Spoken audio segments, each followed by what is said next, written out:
이 시간은 마태복음 강의 제59강입니다. 오늘은 하늘나라의 전령들에게 내려진 지침이라는 제목으로 하나님의 말씀을 증거하겠습니다. 자, 지난 시간에 우리는 예수님께서 12사도를 세우신 사건을 살펴보았습니다. 예수님께서 수십 명의 제자들 가운데서 12명의 사도를 따로 선발하신 이유는 그들이 하나님 나라의 확장을 위하여서 특별한 증인으로 세워져야 했기 때문입니다. 예수님께서는 왕으로 내려오셔서 하늘나라를 이 땅에 시작하셨고 이제 그 나라는 앞으로 점점 더 확장되고 번성케 될 것이었습니다. 그 나라는 눈에 보이는 왕국이 아니었지만 확실히 존재하며 또한 강성하기 때문에 마귀의 왕국을 굴복시켜 나갔습니다. 실제로 이제까지 보았던 말씀에서 예수님은 당신의 왕권을 통하여서 죄와 마귀의 권세를 이기신 바 있었고 그래서 그분의 왕권을 드러내시지 않았습니까? 사도들은 예수님께서 가지신 왕의 권세를 확실히 보고 또 목격했기 때문에 이제 두려워하지 않고 하늘나라의 증인으로서 그 소식을 전파해야 했습니다. 자, 그렇지만 그들은 그 소식을 전파하러 가기 전에 예수님의 말씀을 먼저 들어야 했습니다. 예수님은 그들을 파송하시기 위해서 한편의 설교를 행하셨는데 그 파송 설교는 오늘 본문인 5절부터 시작해서 42절까지 이어져 있습니다. 자, 그러면 오늘은 예수님의 파송 설교 중에서 첫 번째 부분을 살펴보겠습니다. 오늘 우리의 본문인 마태복음 10장 5절부터 10절까지 말씀에는 사도들이 전도 여행 중에 지켜야 할 중요한 지침들이 나와 있습니다. 이에 대해서 먼저 5절과 6절 말씀 다시 한번 읽어보겠습니다. 마태복음 10장 5절부터 6절 말씀 같이 읽습니다. 자, 시작. 예수께서 이 12를 보내시며 그들에게 명령하여 말씀하셨다. 이방인들의 길로 가지 말고 사마리아인들의 성읍에도 들어가지 마라. 오히려 이스라엘 집에 잃어버린 양들에게 가라. 아멘. 자, 여기에서 예수님은 이 사역의 범위, 사역의 영역에 대한 지침을 내려주십니다. 사도들은 이스라엘의 경계를 넘어서서 이방인의 성읍에 들어갈 수 없었습니다. 그들은 우선적으로 이스라엘 백성 중에서 잃어버린 양들을 찾도록 명령을 받은 것입니다. 자, 이러한 원칙은 예수님께서도 그분의 공생애 가운데서 친히 지키신 원칙이었습니다. 예수님은 아주 예외적인 사건들을 제외하면 항상 이스라엘 백성들만을 대상으로 복음 사역을 하신 것입니다.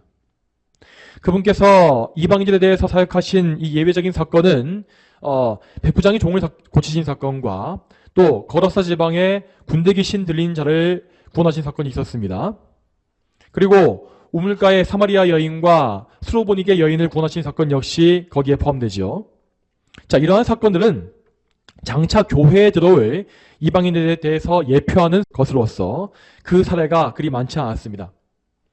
자, 그러면 예수님 당시에 이 사역의 범위가 유대인들에게 한정되었던 이유가 무엇이겠습니까? 이것은 구속사에 대한 하나님의 뜻에 순종하기 위한 것이었습니다. 자, 하나님은 분명히 그분의 구원 사역에 대한 계획들을 다 미리 세워두셨고 사도들은 그 계획에 발을 맞추어서 일해야 했던 것입니다. 혹 그들이 개인적으로 유대인이 아닌 이방인들에게 말씀을 전파하고 싶다고 할지라도 그들은 먼저 하나님의 계획보다 앞서가서는 안 되는 것이었죠. 자, 그러면 여기에서 잠시 하나님의 구속사가 어떻게 진행되었는지를 살펴보겠습니다. 자, 우선 구약시대까지 하나님은 분명히 구원의 범위를 이스라엘 백성, 그 혈통적인 이스라엘 백성 안에 한정하셨습니다. 이 땅에 오신 예수님은 분명히 이스라엘 백성에게 보냄받으신 것이었고 예수님을 알고 믿을 수 있는 우선권은 유대인들에게 먼저 주어진 것이었습니다. 이렇게 유대인들에게 권리가 먼저 주어진 것은 오직 하나님의 작정과 선택 때문이었습니다. 하나님은 우리가 알 수 없는 오묘한 뜻 가운데 아브라함을 택하셨고 아브라함의 후손을 통하여서 구약의 선민 이스라엘을 이루셨습니다. 이 은혜 때문에 이스라엘 백성들은 이 지구상에서 유일하게 하나님과 언약을 맺은 민족이 되었으며 하나님의 율법을 계시받아 그분의 법을 따라 살게 된 것입니다. 하나님은 이스라엘을 통하여서 구약시대의 교회를 세우셨으며 그 안에서, 그 구약교회 안에서 그리스도의 복음이 점점 더 밝히 드러나게끔 역사하셨습니다. 말하자면 이스라엘은 하나님의 광대한 구원 계획을 위해 택함받은 하나님의 귀한 도구였던 것입니다. 자, 이처럼 만물의 주권자이신 하나님께서 이스라엘을 택하시고 그들을 존귀하게 만드셨기 때문에 그 이스라엘의 영적인 존귀함과 우선권은 반드시 존중되어야 있습니다. 그래서 성자 예수님은 아버지 하나님의 뜻을 따라서 이스라엘 백성을 존귀하게 여기시고 그들을 위한 사역에 먼저 집중하신 것입니다. 자, 그러므로 이스라엘은 자기들이 받는 이 특권을, 특별한 사랑을 하나님의 전적인 은혜로 알고 감사해야 했습니다. 그들은 본성적으로 다른 민족과 똑같은 죄인에 불과했지만 오로지 하나님의 은혜로 말미암아서 택하심을 입은 것이었습니다. 그렇지만 이스라엘은 자기들에게 주어진 이 특권이 마치 원래부터 자기에게 있었던 양 행세했습니다. 그들은 자기 민족을 우월하게 여기면서 이방인들을 멸시했고 하나님께서 이스라엘만 사랑하시고 다른 민족은 미워하시는 것으로 여겼습니다. 이러한 유대주의의 사상 때문에 그들은 자기의 이 죄인됨을 전혀 인식하지 못했으며 당연히 예수님께서 선포하신 회개의 말씀 역시 다 무시하게 되었습니다. 예수님은 그러한 악한 백성들을 계속 인내해 주시며 기회를 주셨습니다. 그러나 대부분의 유대인들은 끝까지 회개하지 아니하고 예수님과 그분의 복음을 배척하기에 이릅니다. 그래서 예수님은 그분의 사역이 막바지에 이르렀을 때에 이스라엘 백성에게 임할 심판을 예언하신 것입니다. 그 심판의 예언 중에서 가장 대표적인 말씀을 찾아보겠습니다. 마태복음 23장 37절에서 39절을 같이 보시겠습니다. 신약성경 마태복음 23장 37에서 39절까지 말씀 같이 한번 읽어보죠. 예루살렘아 예루살렘아 선자들을 죽이고 내게 파송된 자들을 돌로 치는 자야. 암탉이 자기 병아리들을 그 날개 아래 모으려 하는 것과 같이 내가 몇 번이나 내 자녀들을 모으려 하였느냐. 그러나 너희가 원치 않았다. 보아라, 너희 집이 버림받아 황폐해질 것이다. 내가 너희에게 말한다. 이제부터 너희가 주님의 이름으로 오시는 분은 복되시다 라고 말할 때까지 너희가 결코 나를 보지 못할 것이다. 아멘. 자, 이 말씀 이외에도 예수님은 정말 수차례 이스라엘 백성이 받을 심판을 경고하시고 또 경고하셨습니다. 그러나 그들은 끝까지 그 말씀까지도 무시했고 그래서 하나님의 무서운 심판에 떨어지게 된 것입니다. 자, 그들에게 임한 심판의 증거는 그들이 예수님을 대적하고 죽이는 것에서 밝히 드러났습니다. 물론 예수님을 십자가에 못 박을 때에 유대인들은 자신들의 의지로 정당하게 예수님을 사형에 처한 것이라고 주장했을 것입니다. 그렇지만 그들이 그토록 끔찍한 악, 그러니까 하나님의 아들을 못 박아 죽이는 악을 행하게 된 원인은 그들에게서 하나님의 은혜가 완전히 거두어졌기 때문임을 그들은 알아야 했습니다. 그들의 사악한 본성, 이 죄인의 원래 본성을 억제해 주시는 하나님의 은혜가 사라졌기 때문에 그들은 자기의 원래 본성대로 날뛰면서 예수님을 못 박아 죽인 것입니다. 여러분 잘 보시기 바랍니다. 하나님의 은혜가 거두어지면 인간은 마치 마귀와 같이 사악한 상태까지 떨어질 수밖에 없습니다. 저 유대인들은 예수님의 복음을 번번이 거절한 대가로서 은혜를 빼앗기게 되었고 그 결과 하나님의 아들을 십자가에 못 박아 죽이는 가장 끔찍한 이 최악의 죄를 범하게 된 것입니다. 자, 그렇다면 이제 하나님의 구원 사역은 실패한 것이겠습니까? 하나님께서 이스라엘 백성을 구원하시기 위해서 정말 최선을 다하셨지만 이스라엘 백성이 완강히 거절했기 때문에 그분의 구원 계획도 끝난 것이겠습니까? 그렇지 않습니다. 비록 이스라엘은 자신들의 교만함과 완고함으로 심판을 자초하였으나 거기에는 하나님의 놀라운 섭리가 있었습니다. 하나님은 이스라엘을 심판하심과 동시에 복음이 이방인들에게 전해지도록 역사하셨습니다. 이를 통하여서 하나님은 오히려 복음이 훨씬 더 널리 퍼져나가고 하나님의 나라가 열방으로 확장되게끔 만드신 것입니다.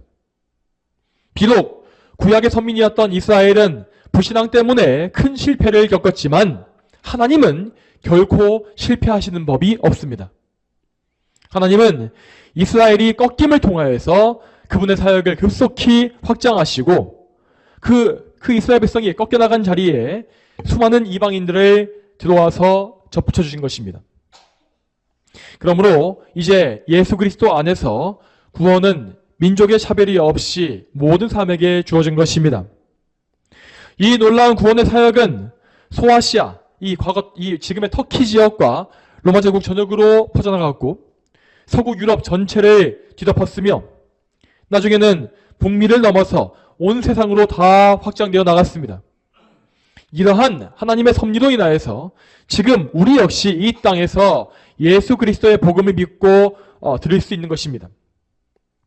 자, 이처럼 하나님은 인간이 예상하지 못하는 광대한 역사를 이루시는 분입니다. 자, 예수님 당시에 그 어떤 사람도 구원이 온 세계에 널리 퍼질 것이라고는 상상하지 못했습니다. 그러나 하나님은 이 놀라운 역사를 창세전에 미리 작정하셨고 예수님의 사역을 통해서 그 일을 시작하신 것입니다. 그리고 지금 우리가 오늘 보고 있는 이 본문은 이 광대하고 놀라운 복음 역사의 시작을 보여주고 있습니다. 그 광대한 복음 역사는 겨우 12명의 사도들이 예수님의 파송을 받으면서 시작되었습니다. 이처럼 정말 미약하게 시작된 구원의 역사가 결국에는 온 세상을 다 뒤덮고 계속 전진해 나가는 풍성한 열매를 맺게 된 것입니다. 자, 이러한 복음의 전진, 이러한 풍성한 복음의 열매는 예수님께서 말씀하신 하늘나라의 비유에도 잘 나와 있습니다. 자, 이에 대해서 또다시 성경 말씀을 보겠습니다. 마태복음 13장 31절에서 33절까지 말씀을 같이 보겠습니다. 마태복음 13장 31절에서 33절까지 말씀을 같이 읽어보죠. 예수께서 또 다른 비유를 들어서 그들에게 말씀하셨다. 하늘나라는 벼자씨 한 알과 같으니 어떤 사람이 그것을 가져다가 자기 밭에 심었다. 그것은 모든 씨앗들보다 더 작으나 자라게 되면 어떤 풀들보다도 더 커져서 나무가 되니 공중의 새들이 와서 그 가지들에 깃들인다. 예수께서 또 다른 비유를 그들에게 말씀하셨다. 하늘나라는 누룩과 같으니 어떤 여자가 그것을 가져다가 가루 서말 속에 갖다 넣었더니 온통 부풀어 올랐다. 아멘. 자, 이 말씀과 같이 예수님은 하나님의 나라, 하늘나라가 앞으로 광대하게 확장되어 나갈 것을 미리 알고 계셨습니다. 하나님은 참으로 모든 구원의 계획을 창세전부터 확정해 놓으셨고 역사 속에서 그 계획을 성실히 이루어 가시는 분임을 우리는 알아야겠습니다. 자, 그러므로 우리는 성경 말씀을 볼 때에 이러한 하나님의 역사를 생각하면서 보는 안목을 가져야 합니다.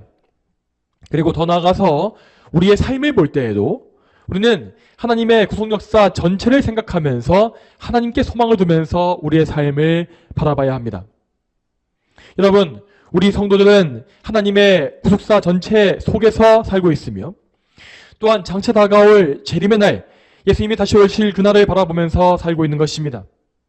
그러므로 우리는 하나님께서 모든 구속 역사를 성취하실 것을 믿으면서 이 땅의 일들 때문에 너무 일희일비하지 않는 믿음을 소유해야 합니다.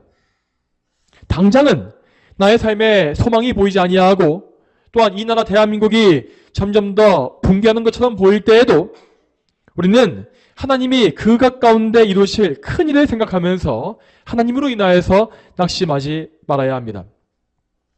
자, 그러면 계속해서 본문을 읽어보겠습니다.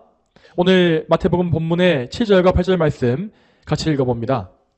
마태복음 10장 7절과 8절 말씀을 같이 읽어보겠습니다. 다니면서 하늘나라가 가까이 왔다 하고 선포하여라. 병든 자들을 고쳐주고 죽은 자들을 살리며 나병한 자들을 깨끗하게 하고 악령들을 쫓아내라. 너희가 거저받았으니 거저주어라. 아멘. 자, 여기에는 먼저 사도들이 전파해야 할 메시지가 무엇인지가 간략하게 나와 있습니다. 그들은 유대인들의 고을에 다니면서 하늘나라가 가까이 왔다라고 선포하라는 명령을 받았습니다. 예수님께서 공생의 3년을 시작하신 이후로 하늘나라는 분명히 이 땅에 시작되었습니다. 예수님은 죄와 사망과 마귀의 권세를 파괴하심으로써 그 나라가 시작되었다는 사실을 명백히 증거해 보여주셨죠.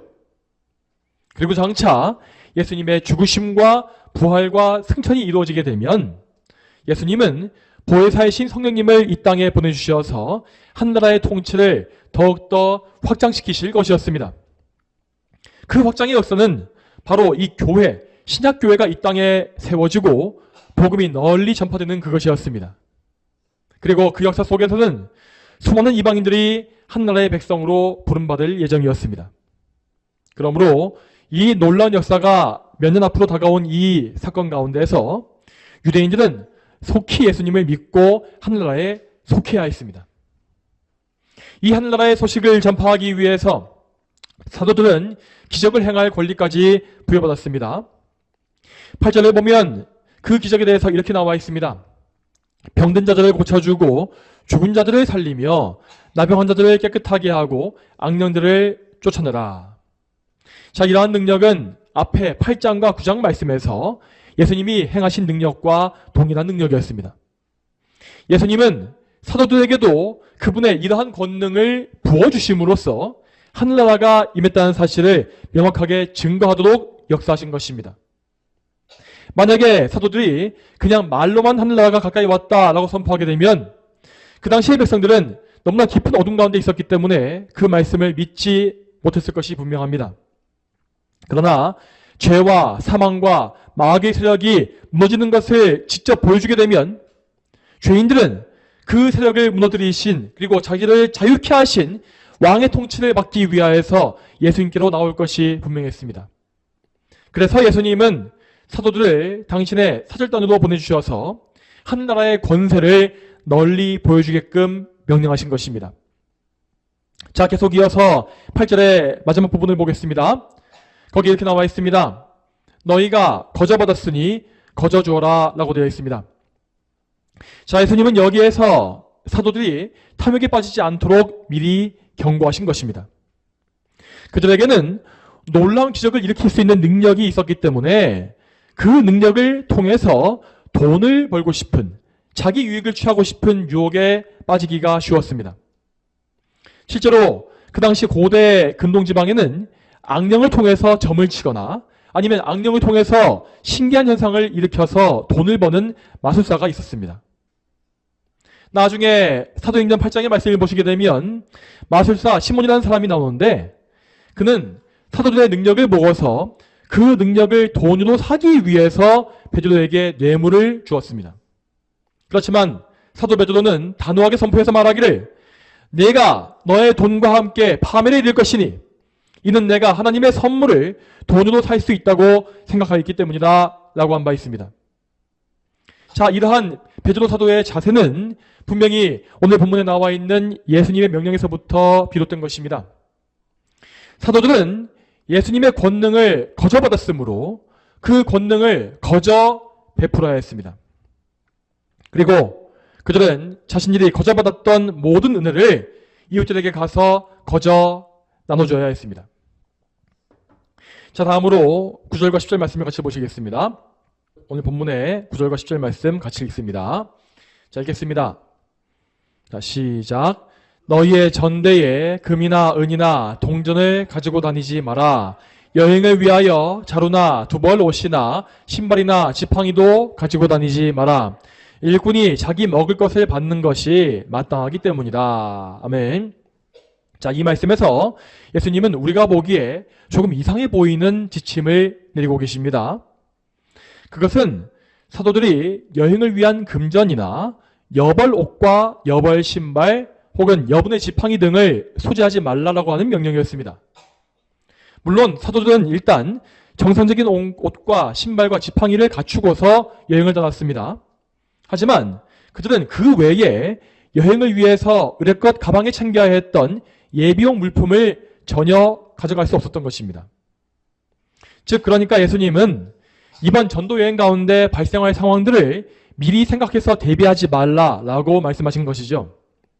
그래서 그들은 오직 예수님의 이 말씀만을 믿고서 그분의 명령에 의지해서 모든 물질을 공급받아야 했습니다. 10절 마지막 부분에서 예수님 말씀하시기를 일꾼이 자기 먹을 것을 받는 것이 마땅하기 때문이다 라고 하셨습니다. 그리고 다음 주에 보게 될 11절 말씀을 잠깐 보게 되면 예수님은 또 이어서 이런 말씀을 하십니다. 어느 성읍이나 마을에 들어가거든 그곳에서 누가 마땅한지 살펴보고 떠날 때까지 거기에 머물러라. 자, 그러므로 사도들은 모든 여행 중에서 그들을 인도하시는 하나님의 섭리를 믿으면서 각 성읍에서 그들을 영접할 사람이 누구인지를 잘 봐야 했습니다. 그 성읍에 그들의 복음을 듣고 반응하는 사람이 있다면 그를 통해서 거처와 필요한 자원을 공급받아야 했던 것입니다.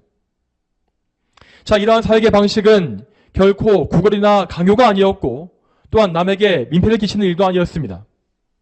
이러한 사역의 방식을 통하여서 하나님은 사도들뿐만 아니라 모든 성도들이 복음의 사역에 동참할 수 있게끔 만드신 것입니다.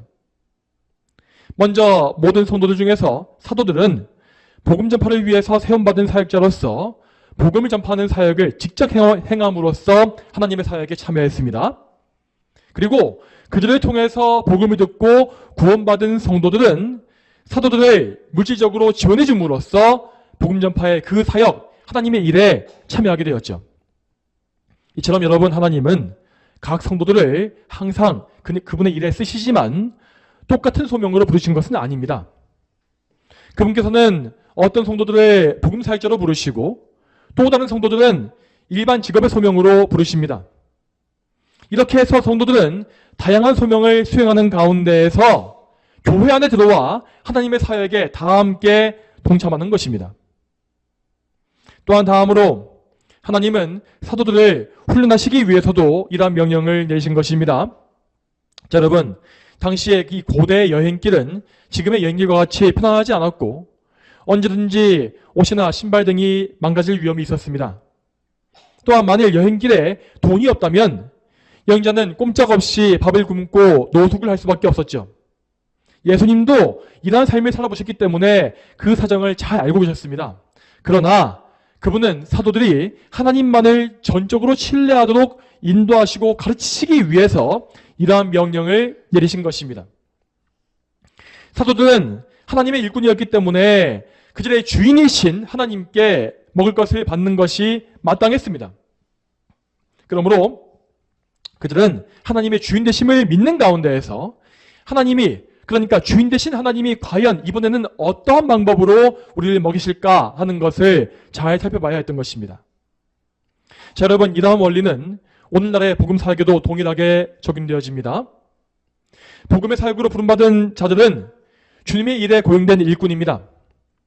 그러므로 주인 되신 하나님은 참된 사역자, 그분의 일꾼을 결코 저버리지 아니하시고 그들의 쓸 것을 신실하게 채워주실 것입니다. 그러므로 모든 사역자들은 그 사실을 믿고 생활의 염려에 빠지지 말며 오직 하나님의 사역에만 더욱더 집중해야 합니다. 사역자가 생각해야 할 것은 어떻게 하면 먹고 살 수 있을까 하는 것이 아니라 어떻게 해야 주님의 사역을 좀 더 지혜롭고 충성되게 행할 수 있을까?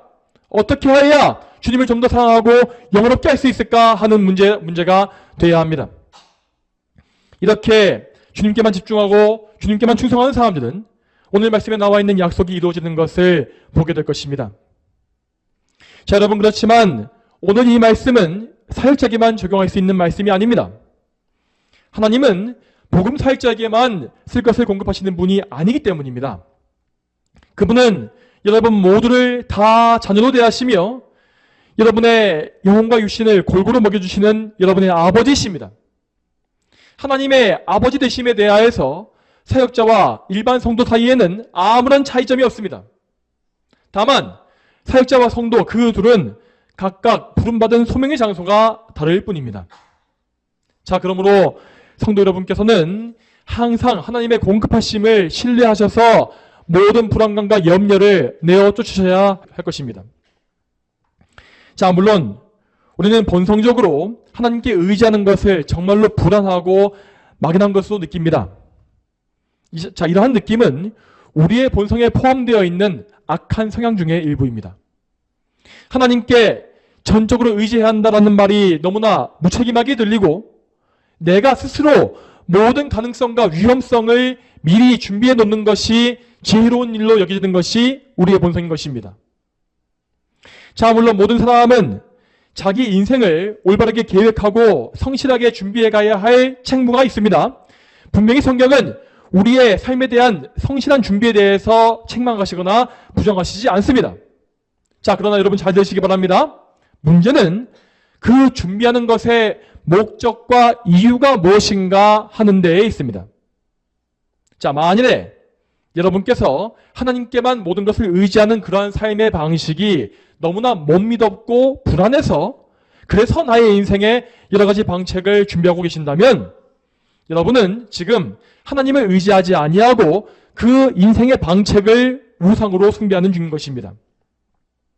혹 여러분이 정말로 하나님의 영광만을 위하여서 하나님의 일에 쓰기 위해서 무언가를 준비하고 계신다면 그런 일은 얼마든지 행하시기 바랍니다. 그러한 것은 하나님을 정말로 기쁘시게 하는 일이기 때문입니다. 그러나 여러분이 하나님을 전적으로 신뢰하는 데에 실패하여서 여러분의 인생에 여러 보호막을 쌓아두고 계신다면 사랑하는 성도 여러분, 여러분은 이제 그런 행동을 멈추셔야 합니다. 오늘 말씀에 기록된 예수님의 이 명령을 잘 한번 생각해 보시기 바랍니다. 예수님의 이 말씀이 표면적으로 보기에, 인간적으로 보기에 얼마나 무책임해 보이고 또 얼마나 무식해 보입니까? 그러나 예수님은 정말로 우리가 이러한 믿음을 소유하기를 원하시는 것입니다. 이것이 바로 성경이 말씀하고 있는 믿음입니다. 성경은 우리가 눈에 보이지 않는 것을 마치 눈에 보이는 것처럼 명확히 믿고 붙잡아야 한다고 명령합니다. 그러니까 눈에 보이지 않는 우리의 하나님을 이 세상보다 더 명확한 현실로 인식하고 또한 눈에 보이지 않는 하나님의 손길을 이 세상의 도움의 손길보다 더 명확하게 믿고 붙잡는 것, 이것이 바로 성경의 명령인 것입니다. 여러분, 우리 성도들은 정말로 이러한 믿음을 소유해야 하고 소유하기 위해서 하나님께 간구해야 합니다. 이러한 믿음은 절대 우리의 본성을 가지고는 만들 수가 없기 때문에 우리는 오직 성령님께 간구하고 그리스도의 공로에 의지하며 아버지의 은혜를 부어달라고 간청해야 하는 것입니다. 여러분, 부디 성경의 말씀을 있는 그대로 다 믿으시기 바랍니다. 성경을 여러분의 경험을 가지고 재단하지 마시고 하나님의 말씀을 여러분의 의견으로 제한하지 마십시오. 만일 성경이 여러분의 생각과 가치관, 그것이 아무리 오래된 생각이라 할지라도 그 가치관을 뒤흔들고 책망하고 있다면 그때에는 여러분이 틀리고 성경이 맞는 것입니다. 또한 성경 말씀이 여러분의 양심을 찌르고 또 괴롭히고 있다면 그것은 성경이 틀린 것이 아니라 여러분의 양심이 죄로 왜곡되어 있다는 증거인 것입니다. 그러므로 사랑하는 성도 여러분, 여러분의 무능함과 불신함과 죄악된 본성을 있는 그대로 다 인정하시고 하나님께 자복하십시오. 그리고 빈손으로, 정말 빈손으로 그리스도 앞에 나아가서 그분의 발 앞에 전적으로 무릎을 꿇으시기 바랍니다. 예수님, 하나님 아버지, 죄인인 저를 불쌍히 여기소서, 나의 믿음 없는 것을 도와주시고 제가 하나님께만 의지함으로 완고한 모든 고집을 꺾어 없애버리게 하옵소서. 이렇게 자기의 연약함을 진실되게 아뢰고 도우심을 구하는 기도를 여러분께서 다 하시기를 진심으로 축복합니다. 자, 다음으로 우리는 항상 하나님께 받은 은혜를 기억하면서 이웃에게 그 은혜를 나누어주는 백성들이 되어야 하겠습니다. 오늘 본문의 8절 말씀에서 예수님은 이렇게 말씀하십니다. 너희가 거저받았으니 거저 주어라. 아멘. 이 말씀과 같이 우리는 정말로 우리의 모든 것을 하나님께 다 거저 공짜로 받은 것입니다. 특히 지금 우리가 이렇게 교회에 와서 하나님 말씀을 듣고 있는 것은 오직 하나님의 은혜만으로 거저 받은 선물입니다. 그러므로 우리 모두는 하나님께 무한한 사랑의 빚을 지고 있습니다. 그리고 우리는 그 사랑에 보답하기 위해서 하나님께서 원하시는 것이 무엇인지를 생각하면서 그것을 행해야 합니다. 자, 그러면 하나님은 과연 우리 성도들에게 무엇을 원하시겠습니까? 그것은 오늘 본문에 잘 나와 있지 않습니까? 자, 너희가 거저받았으니 거저주어라. 바로 이것입니다. 다시 말해서 우리는 하나님께 거저받은 은혜를 우리의 사랑의 빚으로 알고 우리 이웃들에게 똑같이 베풀어줘야 한다라는 것입니다. 자, 이러한 원리에 대해서 이 로마서의 말씀을 같이 보겠습니다. 로마서 1장 14절과 15절 말씀 같이 한번 읽어보겠습니다. 로마서 1장 14절과 15절 말씀 같이 읽어보겠습니다. 나는 헬라인이나 야만인이나 지혜 있는 자나 어리석은 자에게 다 빚진 자이다. 그러므로 내가 로마에 있는 너희에게도 복음 전하기를 간절히 원한다. 아멘. 자, 이 구절에서 바울은 자신이 모든 사람에게 다 빚진 자라고 말하였습니다. 자, 이 말은 곧 바울이 가지고 있는 영적인 채무의식을 우리에게 보여줍니다. 바울은 그가 하나님께로부터 받은 사랑이 얼마나 큰 것인지를 알고 있었습니다. 그리고 그는 하나님께서 자기에게 원하시는 것이 무엇인지도 알고 있었죠. 하나님은 바울을 통해서 그분께서 영광 받으시기를 원하셨고, 그래서 그를 자녀로 불러주신 것입니다.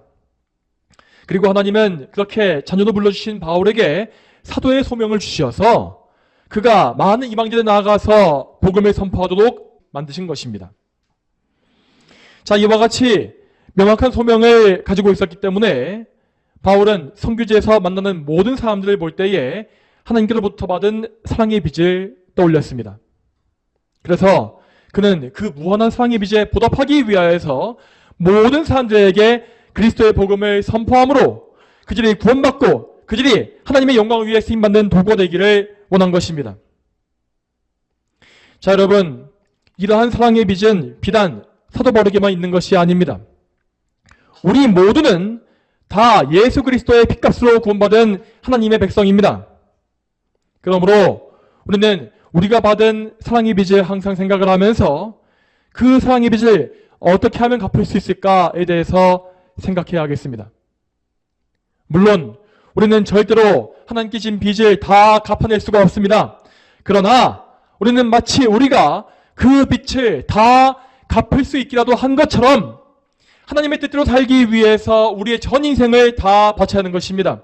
이것이 하나님을 사랑하게 된 진정한 성도의 마음가짐이고 자세입니다. 당연히 이러한 마음을 소유한 사람은 하나님께서 원하시는 것이 무엇인지에 대해서 항상 고민할 것입니다. 하나님이 원하시는 것은 바로 십계명에 잘 정리되어 있고 우리는 그 계명의 원리를 그대로 다 따라야 합니다. 또한 우리는 그 계명이 두 가지의 사랑으로 정리되어 있다는 사실을 알고 있습니다. 내 마음과 목숨과 뜻을 다해서 하나님을 사랑하고 나의 이웃을 내 자신과 같이 사랑하는 것, 이 두 사랑입니다. 특별히 오늘 말씀의 관점에서 생각해 보자면 우리는 이웃 사랑에 대해서 정말 진지하게 고민해보고 그 사랑이 우리 삶에서 이루어지게끔 힘써야 합니다. 오늘 말씀에 나온 바와 같이 우리가 거저받은 것을 거저 나누어주는 그런 사랑을 정말로 행할 수 있어야 한다는 것입니다. 제가 다시 한번 이렇게 이웃을 사랑하는 것은 우리 자신에게는 불가능한 일입니다. 우리가 만나게 되는 이웃들은 우리에게 사랑스럽기는커녕 우리에게 혐오감을 더 많이 불러일으키는 경우가 많습니다. 이런 사람들을 대할 때에 우리는 사랑의 마음을 품고 싶지도 않고 그의 허물과 죄가 엄청나게 부각되어 보이게 됩니다. 이것은 모든 사람에게 다 똑같은 본성이기 때문에 우리는 본성적으로 우리의 미움을 정당화하려고 시도하게 되어 있습니다. 자, 물론 우리 이웃들은 다 죄인이고 그들은 하나님께 죄를 짓고 있으며 심지어 우리에게도 많은 피해를 줄 때가 있습니다. 그렇지만 우리는 오늘 이 말씀을 기억하면서 우리 하나님이 어떤 분이신지를 먼저 생각해야 합니다. 그리고 더 나아가서 내가 과연 하나님께 어떤 삶이었었는지를 잘 기억해야 할 것입니다.